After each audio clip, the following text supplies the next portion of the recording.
I just put another paper in the chat for you if you want it. This was from 2006, and it was just talking about how there was back in the 1980s, a guy, Edgar Hope Simpson, proposed that a seasonal stimulus was intimately associated with seasonal epidemic influenza. And long story short, the fancy way of saying, hey, winter comes and then boom, all of a sudden, viruses become more of a prevalent issue. And then long story short, there was this whole interventional study, which there's many, many, many, many on this. Long story short, vitamin D is reducing the incidence of respiratory infections in children. So this is specifically talking about kids, but there are countless of these for adults. And so what's happening when the vitamin D levels are sufficient are a multitude of things, but in particular, it's helping to reduce interleukin 6, which is one of those inflammatory cytokines that we're seeing get people in trouble.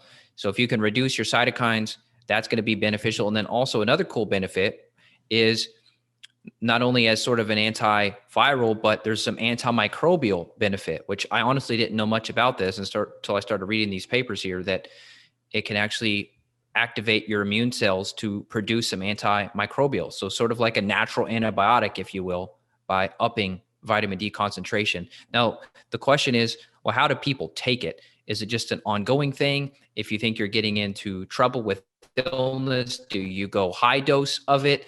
I think it depends on what your levels are. So would you say you probably want to get a baseline first to know where you're at and how you should address it, or just Yeah, go for it now? baseline first. I mean, I would say the whiter your skin is, the more fair your skin is, probably the more efficient you are going to be at converting vitamin D from the sun, right? The darker your skin is, think of the darkness in your skin, that's melanin, right? The more melanin you have, so you have kind of different spectrums. Full on African American, that's the highest amount of melanin. Melanin is like your natural UV block, right? It helps block your skin from the sun's rays.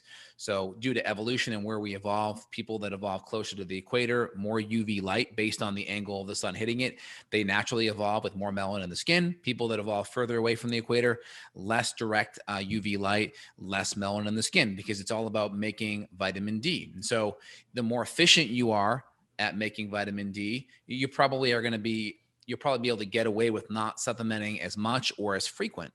The more melanin in your skin, the more you have to be on top of your vitamin D, because unless you're going to be outside 6 to 8 hours a day and you're at a mid to low 30 latitude, you're probably just not going to be able to ever make enough vitamin D. Therefore, you really have to be on top of everything in your testing. So lighter skin, I think in general, a good rule of thumb is 1,000 IUs per 25 pounds of body weight, especially in the fall and winter months. And then if you want to take a break in the summer, that's fine. Just make sure you get a test here or there to confirm it. The darker your skin is, you may even want to double that in the winter months. And then you may want to follow up and retest come the early spring and see where you're at, kind of monitor where you're at. If you're someone that works outside, you have to make that adjustment. If you're an office person, you're inside all day, you also have to make that adjustment too. So in general, 1,000 IUs per 25 pounds of body weight. And then if you have darker skin, you may want to double that for the winter months. And then it's always good to confirm sometime in the winter and sometime coming off the winter, early spring, summer, to see where you're at. And then we can always adjust accordingly.